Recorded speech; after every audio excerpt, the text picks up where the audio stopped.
Welcome to the Go Shout Love podcast, and welcome to part 2 of this conversation with Jon and Tameka Diaz. I am Seth Carnell, and if you didn't listen to part 1, please do so. Not only is it a great conversation with an amazing couple, but it helps set the stage for this episode. So you're going to want to listen to that first. This episode is filled with amazing stories of how this family has developed ever since Evely's birth and conditions came into their lives. Sometimes I can't think of the best words to put to this, so right now I'm going to describe what you will hear as sincere family love, especially amongst the sisters. Luna, Evely's big sister, is processing her own grief and love for her sister. The stories that they share will capture your heart. They also talk about how consuming the rare medical journey can be, and how that can overshadow other aspects of life, and how they need to try harder to remember those important aspects. There's so much to learn in both of these episodes, and so much to learn from people who are in the midst of journeys like these. I hope you will find it as beneficial as I did. Continuing the interview is co-director and multi-hat wearer Josh Veach, along with our family relations director and talented photographer Jessica Santo. As always, when you are done listening, please rate and review us on Apple Podcasts or wherever you're listening so that we can help grow this community and share these stories with people who might be blessed by them. I hope you enjoyed this episode.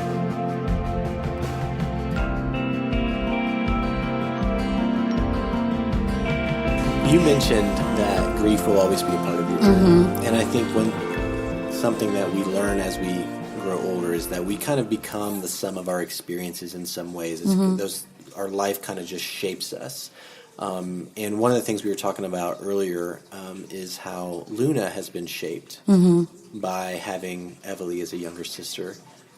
Could you talk a little bit about what how her life has been impacted as an older sibling? Yeah. By having. Yeah, I mean, honestly, I think even before Evely, she's shown signs that she's going to be, she will evolve into a very nurturing person, right? So I think we lucked out as far as the big sister role with having her in our lives. Is very. Let me tell you, if Jon, I've told Jon some days that I think. There were some days that I felt like Evely chose us just because of Luna. Yeah. I was like, some days it felt like that, you know, like maybe she chose this family because she knew she would have the most amazing big sister. That's a beautiful thing to think about. This has rocked Luna. You know, we were very, very active, me and her, all the time, just doing everything and going to all of these places. And and once Evely was born, all of that changed. You know, we didn't see all of our friends anymore. We weren't going to parks. We weren't going to the Children's Museum. We weren't going to the zoo. We weren't going anywhere other than hospitals and more hospitals and therapy sessions. And I imagine that for, you know, a kid that young that was just so used to things, and we expected her to act out.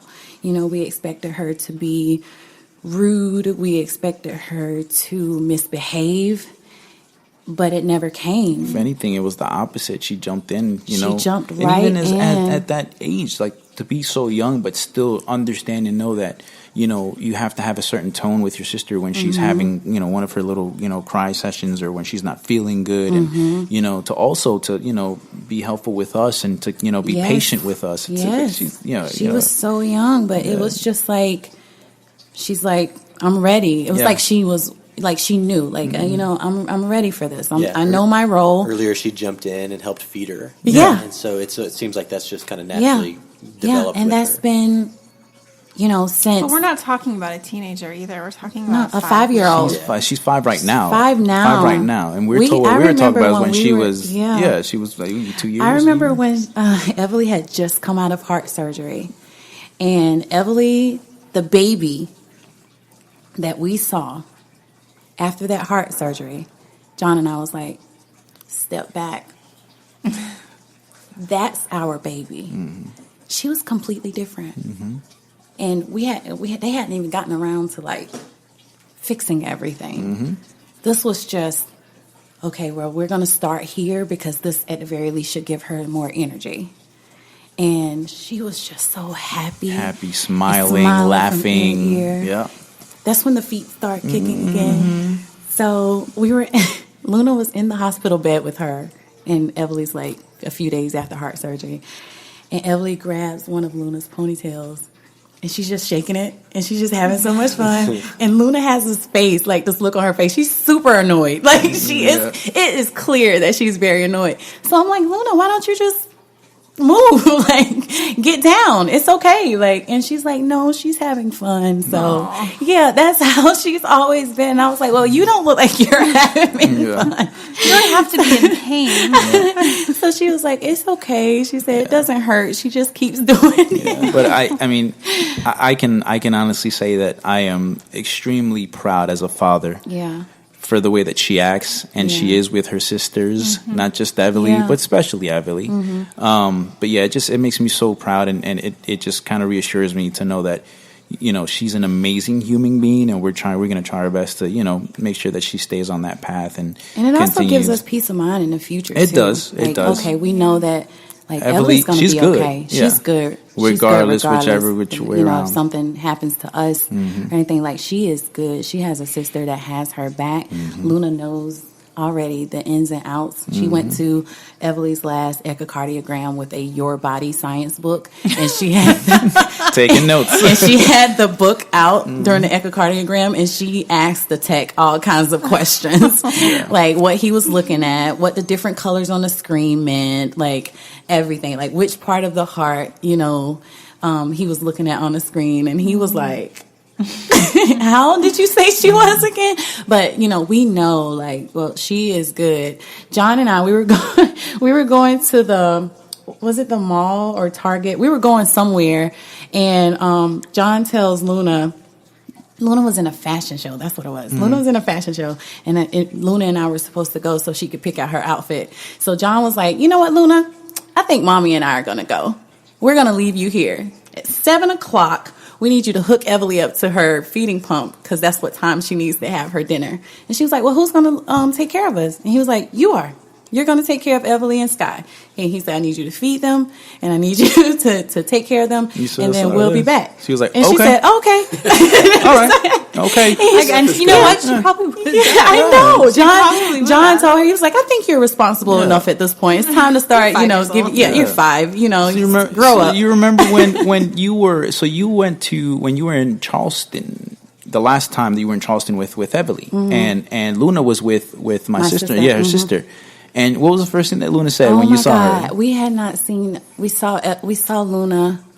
We left for Charleston on a Tuesday, so Luna went with my sister. We saw Luna on Friday, and Luna runs up to me and she gives me a big hug and she said, "Mommy, I missed you a lot. How did Everly's appointments? No, how did Everly do at her appointments?" That's the first. And it's not the first time she did something like that. She She's does always that like, all "Oh, the time. how was Everly's thing? How was?" It's you don't expect that from a 5-year-old, right? You don't. To have that type of, you know. But it also made me realize, like, the whole part of grief being a part of us is unfortunately going to be a part of her them too. as Yeah. well. So our most recent conversation has been, you know, trying to figure out at what point on this journey do we start looking into therapy for our other children. And Sky, because we were out together, Luna and I, just a week ago, out of nowhere. Luna, like, nothing. We're just minding our own business. Out of nowhere, she tells me that she doesn't want Everly to stop breathing. Oh, that's hard to hear. Yeah, it was. Like, it crushed me. And I asked her, I was like, well, why would you say that? And she started asking me a lot of questions. Well, why can't she breathe at night? And she's like, is the air different at night? Is there less air at night? Like, why, you know? And I'm It's like, so heavy for a 5-year-old. It is very, and because it came out of the blue and we weren't talking about anything, I told Jon, I was like, she's been thinking about this. She's been processing. Right. Yeah. I said, she has been thinking about this. And this is what Emily's having. This has been her one of her more recent diagnoses was the sleep apnea. Obstructive sleep apnea. Yeah. So she's getting her anoids and her tonsils removed on the 11th of next month. Yeah. And I'm wondering if that's kind of bringing that up as far as her, because she knows she hears, right? Because we don't hide anything from her. We tell her. We're very honest. Yeah, that her. I think it's easier to prepare them if they know what's going on in case they have questions. You know, they're at the appointments with me, and I take stuff, to keep them distracted, but clearly they're always listening. So for her to say that, and it to be just come out of left field, I told Jon, I was like, she's been thinking about this, and we don't know how long. So that was a hard week for me, because I know, and see Jon and I, the struggles that comes along with, just the whole grieving process. And to know that now that's also going to be, a part of life for them too, which is really, really hard. It is. It's hard to accept, but we are going to try really hard to help her get to the point of acceptance. Sometimes I feel like maybe she's a little bit too young, and then sometimes she says things that we're like, okay, like maybe she's beyond her years. Yeah. So it's really hard. So first, her to even ask me about that. But I was honest with her, and I explained to her what was going on with Evely. And unfortunately, Evely's airway collapses about average 7 times an hour at night while she's sleeping. So she loses, oxygen. And if she doesn't recover quickly enough. So for the most part, she does recover pretty quickly. But you'll have that, those several times where she's asleep, and then the next thing she just has like this huge gasp. Like when I was describing it before the diagnosis, I would tell the doctors, like, she's sleeping and then she sounds like she's coming up for air, like coming out of water, like, or something. That's the only way I knew to describe it. So sleep study came, and they diagnosed her with the sleep apnea. That is also when we learned about the abnormal brainwave. So because they were also suspicious that she was possibly having seizures in her sleep. Unfortunately, the seizure thing is hard to track and to keep up if it's not happening right at the time during the test. So there hasn't been an official diagnosis other than the abnormal brain wave, but they did tell us that she is prone to seizures. So they told us that at any point, they could either get worse or she could start like having full-blown seizures at any point. So that has been scary. Yeah, I think that's one of the last, gut punches we've received so far as diagnosis.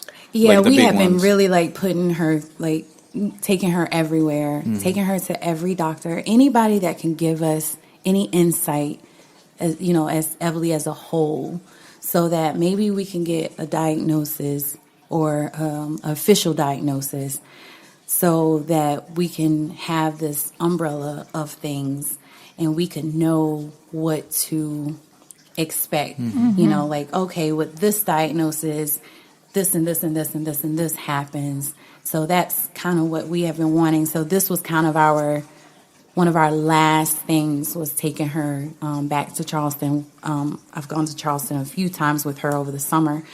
So with that last set of testing and us still not getting any answers from it, it was definitely a gut punch. Yep. It was definitely. The only answer that we got is, now she's prone to seizures. Yes. That's any the only answer. It was now. just something else. It was just another puzzle piece. Instead of getting, okay, this she and has this and this syndrome or this that. Exactly. So that was frustrating. With all of the appointments and just change of life that comes with a rare medical journey, obviously that impacts the family. Absolutely. And specifically the relationship between the two of you. I think one of the things that you had mentioned before was talking about the importance of remembering you and your spouse. Absolutely. What do you mean by that? I mean that I know that if your child have a diagnosis, I know how easy it is to dive right in and it consume your entire world. it consume your whole life. That's all you eat, think, sleep, breathe is that diagnosis. But we simply cannot let it take over. Number one, if we do, I feel like we miss out on our child as our child and not the diagnosis. And then relationships, it would be easy for me to sulk, every day and think about this life that I dream for her. But, I have a husband, that we made a life together before all of this. So we have to adapt. I think it's so important that we remember each other during that time and allow each other to process in our own ways so that we don't forget to be husband, to be wife, to be best friends, to be, to do the things still that made us fall in love with each other in the first place. And maybe not even just specifically like dates or things like that, no. Just personality, right? Like jokes or, making her laugh or getting on each other's nerves in a playful way. He loves that. Yeah. Remembering the things that brought you together in the first place. Absolutely. Staying in that space. And absolutely. And like Tameka said, like my wife said, it can be difficult to have that mindset, right? And that you're exhausted. Energy. Yeah. It's hard to balance work. it. It is. You really have to put in the extra work. It is work because after getting the kids down for bed, especially having a child that don't sleep, rarely sleep, him having whatever he has going on at work, me being a stay-at-home mom and trying to orchestrate and organize all of these appointments and therapy sessions and medications and equipment and everything. And and school. Yeah, and homeschooling. Yes. So, doing all of that. Yeah, it would be, easy to just be like, you know what, I'm done, I'm tired, like I'm going to bed. But one of the things that we enjoyed was like watching like crazy funny shows or stand up, comedians and stuff on Netflix and stuff. So like we still do that. Like we fight, sleep and there's been many times where I've been elbowed on the side of my, because I've had fallen asleep and and I just made believe like I wasn't asleep and I was just resting my eyes. But certain things like that, it's that attitude, that knowing that it's that small little laugh and smile that you get out of her by saying the dumb little things, it's worth it. It's needed. It's a small relief to a huge, like you said, like a situation where it's hard, you're dealing with but it gives you a little bit of normalcy. Yeah, that's what I was trying to say. It's hard to do, but it's also very easy to lose. Yes. It is if you're not careful. It is, and we've seen it, unfortunately, and we've decided that that's not going to be that's not us, and that won't be us, and we are still us regardless. What happened? Like we're in this together. Yeah, and not even just like with me and my wife, like me and Luna, and my wife and Luna. Because before Everly came, it was like she said, we were all over the place in a good way, right? We were going places and doing things, and me and my daughter, like. I can tell my wife, and anybody that knows me and us that, I'm going to be stern with Luna. Whenever she gets in trouble, I'm gonna put my daddy voice. Everybody knows that, including Luna, unfortunately, including Luna. I try, but it's I'm the funny dad, and this is that. But I try to keep being that because I know that with her, it's important that she has that type of release as well. That not everything is take care of Everly. Not everything is take care of Everly, or we're going to the doctors with. It's like I'm here too, and I'm part of the family too, and that daddy still has that thing with me where he makes me laugh, and I think that's important, not just normalcy between my wife and myself, but our other daughters and us, especially Luna because she was there before now you have to figure it out and adapt because you have a new normal. So things are different now versus John and I, date night would be evenings or later in the evenings, and now what works best for our family dynamics right now is to do something during the day or in the morning. So if grandma is here, we have Destiny is here, then we might sneak out and have breakfast together or sneak out and have, an early dinner, or just have the kids over here while we're out here, and have a beer. Just that moment, like, together to connect with each other. And not talk about the situations. I mean, not necessarily not talk about the kids, because we do. It's hard not to talk. That's our lives, right? But not the hard part of it, right? The good part of it. Like, did you see Luna, this new flip that she did at gymnastics? Or like, I'm so proud of her. It's important. You have to, and set new goals. And we talk about, our family as a unit in the future, different ways now we set different goals, and, because the milestones are different now. Like we were saying earlier with Everly, like when we were taking Everly to a cardiologist, every 2 weeks, and then it was once every 3 months, and then and that went on for a while, and then this year, her echocardiogram, her appointment went so well, we don't have to see the cardiologist until next summer. That was a huge, that's a big win, deal. That's big. So that we thought was definitely a milestone worth celebrating. Absolutely. And we took it as that, and we didn't think about all the other stuff that she had going on. Like, we focused on that in that moment. Like, we'll deal with all the other stuff, tomorrow, but today we're celebrating. Like, today, this is the good that came out of this day.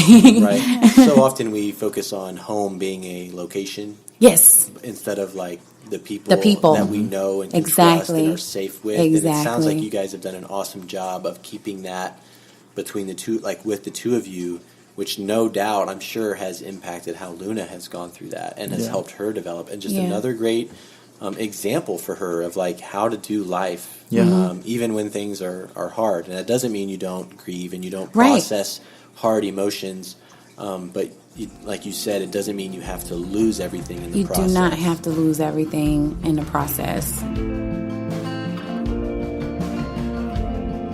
I want to take a second to remind you that you can support the Diaz family for the entire month of September by purchasing a t-shirt, hat, mug, or other items.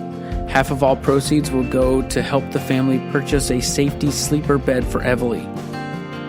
You can also start a subscription and support families every month. If you don't already have one, let me tell you how intentional you can be with your t-shirts and how awesome it is to have somebody ask you, hey, what is Go Shout Love? I love the t-shirts, how they fit, how they breathe, but what I love most is their intentionality and their purpose. I get to participate in shouting love for families that could use a little bold love. So please join us, all of us shouters already, in shouting love for families like this one.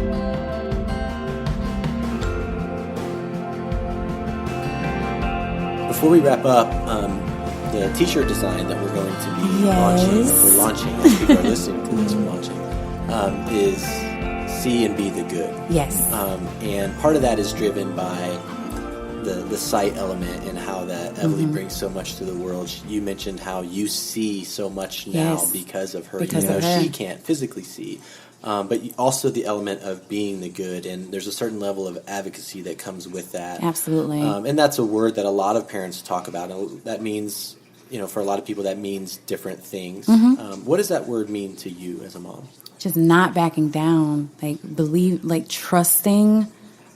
trusting my gut, trusting my instinct, trusting myself, and not backing down when someone else is saying, no, that's not it, if I feel that is it, or in inclusion and just accessibility. That has been a really big deal for me. We spend a lot of time at the library, and we would go to the library each week, and we don't know how much Everly understands what's going on with her. We don't know how much of her environment she processes, but we don't treat her differently because of that. So if I am going to the library and I'm sitting down with Luna and Sky to read a book, I want Everly to be involved in that as well. But the issue was, in order to include her, I was having to bring books with us from home that had texture, that had textile, that had Braille, that had anything that she could explore with her hands. So, and it bothered me like a lot. And I waited. I had, the smart thing to do. Waited until I wasn't so emotional about the situation before I went in and, said something about this. So that's what I did. I took several different examples because they had Braille books in the library, but for people that were already reading, like older people, like chapter books. Right. So we live in an area, the School for the Deaf and Blind is in Spartanburg. It's not far, yeah. Yeah, John actually works in Spartanburg. Mm-hmm. So it's, so this is the blind school here in the upstate area. So people from the lower state and Midland area, they move here for this school. So I was very shocked to be in a library in this area that didn't offer Braille for early learners. So I'm like, well, what about the children? What about the families that's giving up everything for their children? Braille books are expensive. Yeah. So everybody can't, afford this. So, like, what are we doing? How are we giving these children the same chances that Luna and Sky has? Mm-hmm.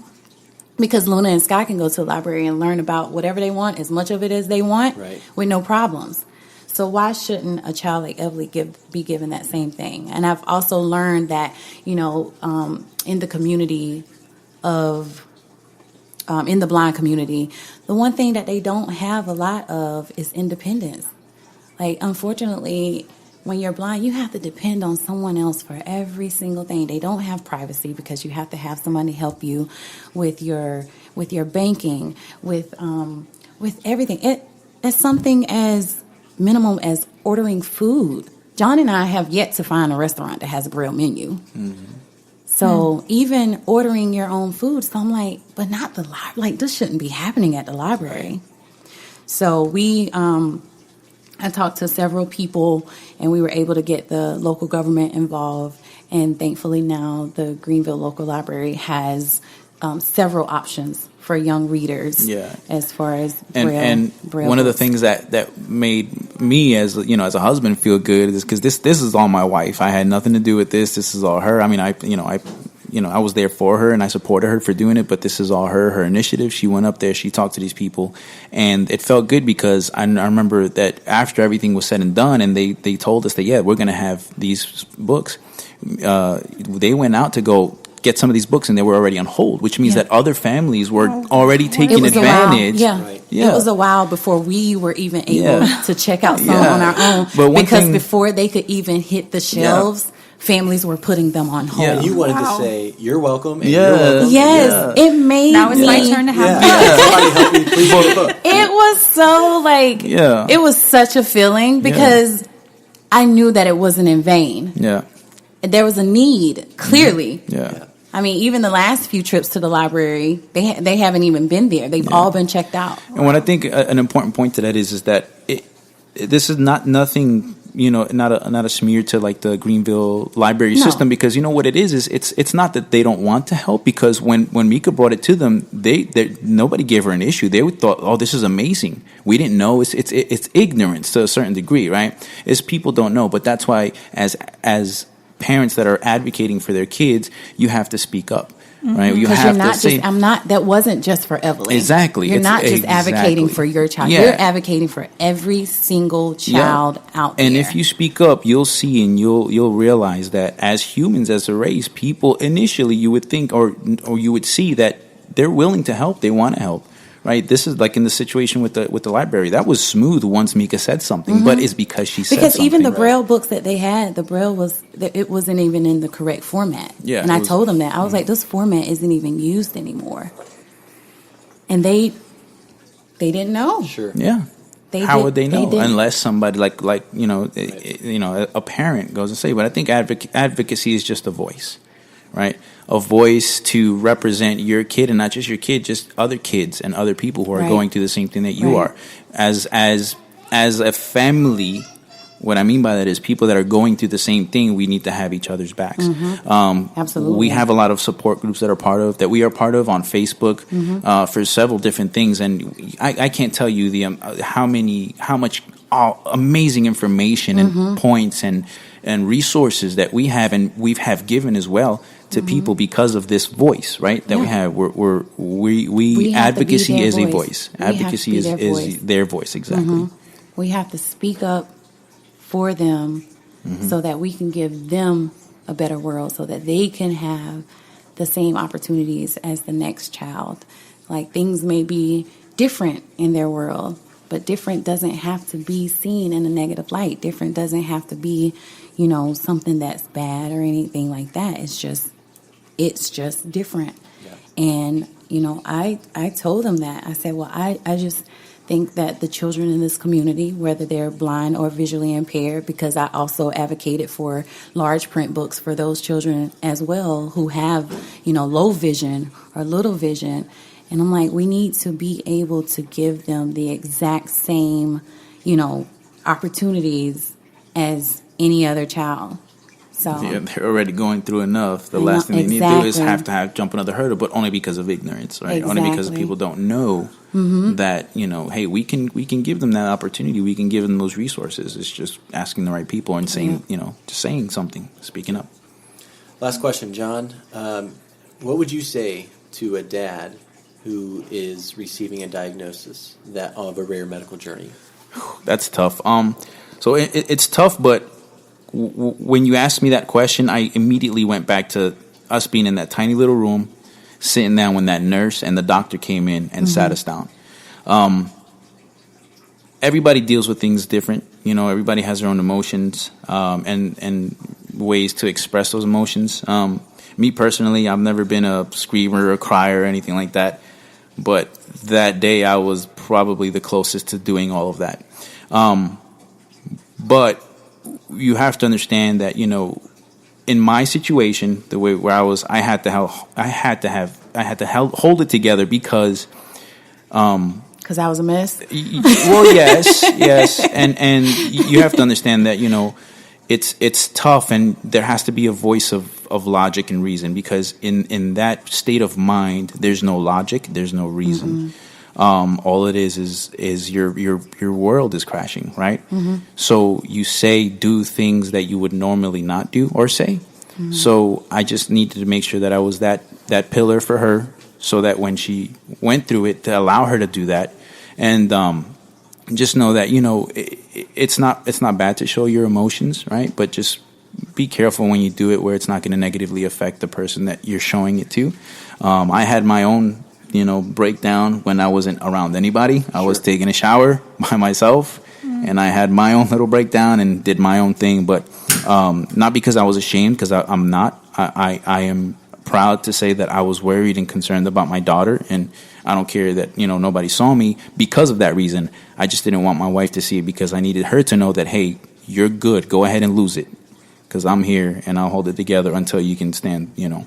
That's a really powerful thing to remind dads. It's hard. It's hard. Absolutely. You can still be here. Yeah. Yes, you absolutely can. Yep. And I think that is important that they do. Yeah. I think that is extremely don't hold important. it. It's important, because I needed to let go as well.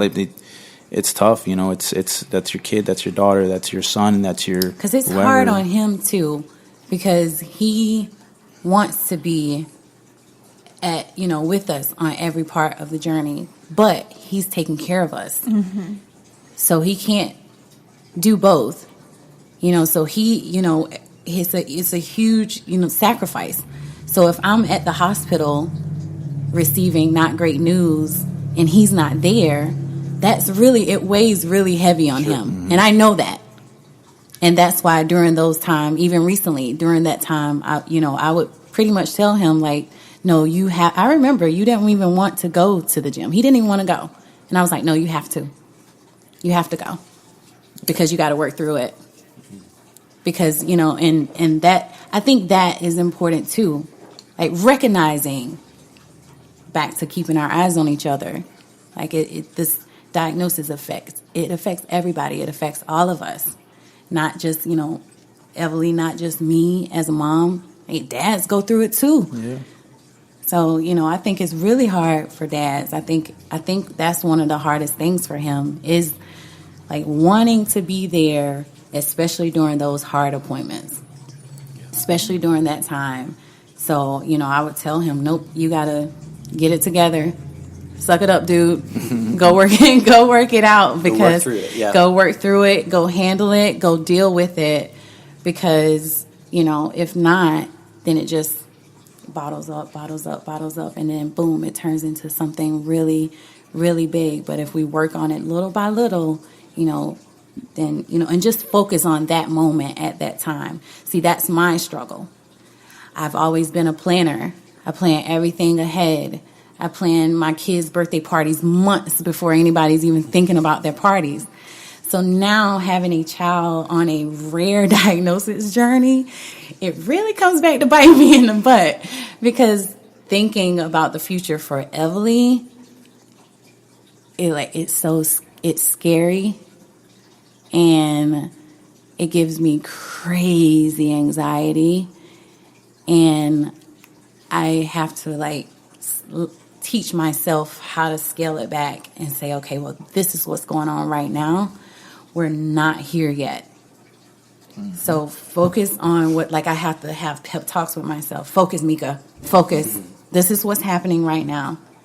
Get through this first, then keep it moving. And even, I'm guessing, this is what we can control.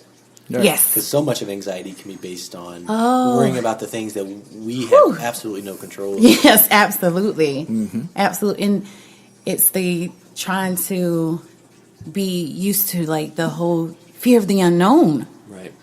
That has been, I would say, probably the most frustrating part of this journey for us together. Mm-hmm. It's just we want to be able to know what to do. We want to be able to know how to give Everly the best life she can possibly have. How to help Everly reach her potential where she is. And it's hard to know that if, boom, day one, she doesn't have eyes. Boom, 3 months later, her heart is failing. Boom, 3 months later, she has microcephaly. Boom, several months later, we need to take her into surgery for GI issues. And then, boom, several months later, well, she's behind because of intellectual and physical delays. She has low muscle tone. And then, boom, a little while later, she also is losing oxygen while she's sleeping. Boom, she's prone to seizures. So it's just we think or was hoping that the older she got, the easier life would get, the easier this journey would be, whether it was for her or for us, for a family as a unit. But it has been the complete opposite. And without a specific diagnosis, that's the way it will be. Yep. It's hard to find your rhythm. It is. When everything keeps shifting. Everything keeps shifting. But when that does happen, I think parents, if there are, other parents that are going through a similar situation, just realize and know that it's okay to take a step back. It took me a while to get there, but after 3 years of hours and hours of therapies and all of these doctor visits, I am positive that myself, Everly, Luna, Sky, we were all experiencing burnout. Yeah. I think we were all going through it. And at the beginning of the summer, I told all of Everly's therapists, I told her service coordinator, her waiver nurse, her early interventionist, whatever you guys have planned for Everly this summer, it is not happening. We are taking a break. She needs it. I need it. My girls need it. And I think as far as therapy goes, this has been our most therapeutic summer. That's good. Because we, for the first time, even with all the medical chaos we've had this summer, have felt like typical family.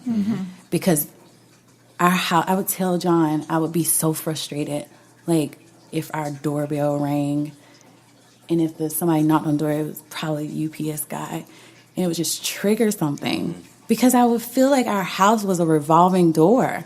Like because of therapies? Therapies, nurses, everybody.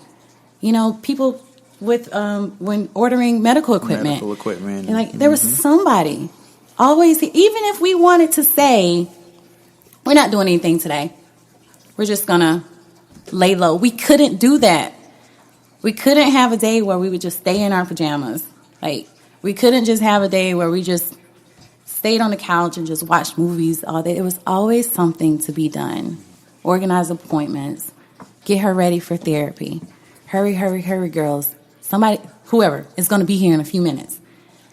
And it was really like taking a toll on all of us to the point where Everly was screaming through every session. Sky and Luna was just like, again, So I was like, you know what? We're not doing this summer. Good for you. Yes, I think I just don't want anyone that is listening that's going through that, like, not to feel bad about it, because it took me 6 months to even get to the point where I even acted on these feelings. I was having these feelings for 6 months before I even acted on them, because I felt bad. Because you feel like, well, what if she's this close to a breakthrough? What if, she's this close to this? Or what if I take this time off and this would have been a time? What if we're really close to an answer and I'm taking this time off and we don't get, the answer, or we get the answer later and we could have been doing this and could have been doing that. But like, I was letting everything just like get to way, way, way too much. And then I got to a point where I felt like it was like literally about to break me. And I said, okay, this is what is best for the family right now. So this is what we need to do. Went to Jonathan, told him. He was saying, well, I told you 6 months ago. Yeah, when you first said it, like, do it. Yeah, he's been saying, do it. Have fun with the girls. Plan some day trips. Go to the pool. Yeah. Oh, we've been killing it. That's like Everly's favorite thing. She's in the water, and she doesn't want to be with me and Sky and Luna because it's too much. She loved the stillness. That's what she really, so she gets in her little floaty and she kicks herself away from everybody. From everybody, from all the noise, from everything, where the water just is very, very still, and she is like as happy as can be. This is probably the best summer she's ever had. So I think we picked a good time to take the break for her. Yep. So, but yeah, Jon was definitely pushing me to take that break. It was just me in my own mind, like that whole, like you said, with the anxiety thing, like just thinking too far ahead and stuff, and that's what it was. And regardless of life stage or situation, whether there's a rare diagnosis or not, everybody has to come to their own ways. Yep. Oh, You yeah. have to find your own place and your own rhythms and make decisions that are best from you, and not feel the pressure of living up to other people's expectations, because they're not your family. They don't know. We got to find our own way. Yeah, Right. and Jon, one of the things that he told me when he was like, well, she's going to do what she want to do when she want to do it anyway. So either take the break now or, so if, when she is ready and, whether it's waiting on something for her to click in her head, like, he said that it's going to click regardless. He said, because he asked me, what are you doing that, what are you not doing that the therapists are doing? He was like, you're doing everything. He was like, she receives therapy all the time because that's all you do with her. Yeah. So just don't feel bad for needing a break, and definitely don't feel bad for taking it. Well, good for you guys. Well, thanks so much for taking the time to have us in your home. Thank and go you through guys this. for coming. It's been a really good day. Yeah, Yes. and it's so cool. You guys have 3 beautiful girls. Thank you. And it's been our pleasure to meet them, and the world is better because of them, and because of and being able to hear your story too. And so we're just really grateful. Thank you. Thank you. Thanks. It was so good to meet y'all. Yeah, it was a pleasure. Yeah.